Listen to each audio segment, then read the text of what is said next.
کہتے ہیں دور دراز کے علاقے میں ایک ایسا جنگل ہے جو بالکل سنسان ہے اور دن میں بھی اندھیرا رہتا ہے۔ درخت اتنے گھنے کہ سورج کی روشنی بھی زمین تک نہیں پہنچ سکتی تھی۔ اسی جنگل کے بیچوں بیچ ایک بوسیدہ سا جھونپڑا ہے جہاں ایک پراسرار بابا رہتا ہے جسے لوگ بابا زہریلا کہتے ہیں۔ بابا زہریلا کے پاس عجیب و غریب طاقتیں ہیں۔ وہ زہریلے سانپوں کا مالک ہے۔ کوئی بھی نہیں جانتا کہ وہ سانپ کہاں سے آئے، مگر وہ ہر وقت بابا کے آس پاس رینگتے نظر آتے ہیں۔ لوگ کہتے ہیں کہ ان سانپوں کا زہر اتنا خطرناک ہے کہ انسان پل میں مر جائے، مگر بابا کو وہ کچھ نہیں کہتے۔ اسی گاؤں میں ایک لڑکی تھے نایاب، بچپن سے ہی سانپوں کی دیوانی تھی۔ وہ سانپوں کی زبان، ان کے انداز، ان کی چال سب کچھ جانتی تھی۔ اس کی ماں مشہور سپیرن تھی اور نایاب نے بچپن سے ہی سانپوں کو پالا، ان کے زہر سے کھیلا، یہاں تک کہ وہ خود زہر کی ماہر بن گئی۔ ایک دن نایاب نے سنا کہ بابا زہریلا کے پاس ایک ایسا سانپ ہے جس کا زہر موت نہیں زندگی دیتا ہے، کالا ناگ، وہ ناگ جس کا ایک قطرہ انسان کو طاقتور، حسین، عمر دراز بنا دیتا ہے۔ نایاب کو وہ سانپ حاصل کرنا تھا کسی بھی قیمت پر۔ نایاب رات کی تاریکی میں جنگل کی طرف روانہ ہوئی۔ ہر طرف عجیب آوازیں، درختوں کی سرسراہٹ اور سانپوں کی پھنکار، مگر نایاب بے خوف تھی۔ وہ جنگل کے دل تک پہنچ گئی جہاں بابا زہریلا اسے پہلے ہی محسوس کر چکا تھا۔ بابا نے کہا، لڑکی تو یہاں کیوں آئی ہے؟ نایاب نے کہا، مجھے کالا ناگ چاہیے۔ بابا مسکرایا، مگر اس کی آنکھوں میں چمک خطرے کی تھی۔ کالا ناگ ہر کسی کے بس کی بات نہیں، اس تک پہنچنے کے لیے 3 آزمائشوں سے گزرنا ہوگا۔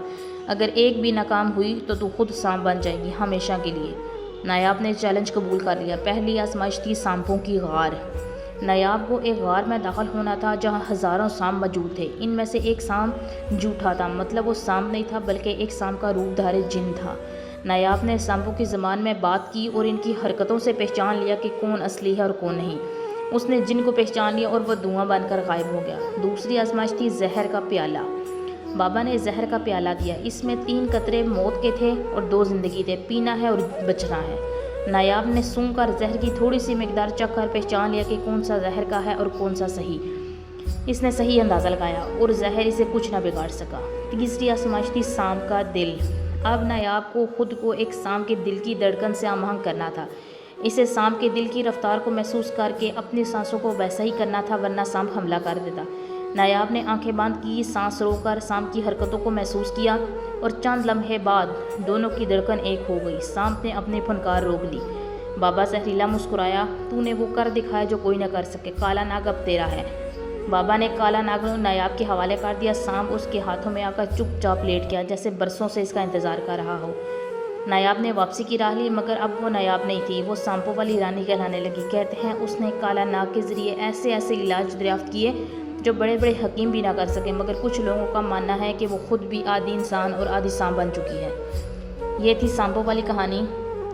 اگر آپ کو ہماری کہانی پسند آئی ہو تو ہمارے چینل کو سبسکرائب کریں، ہماری حوصلہ افزائی کریں اور ایک چھوٹا سا لائک بھی کر دیں۔ شکریہ۔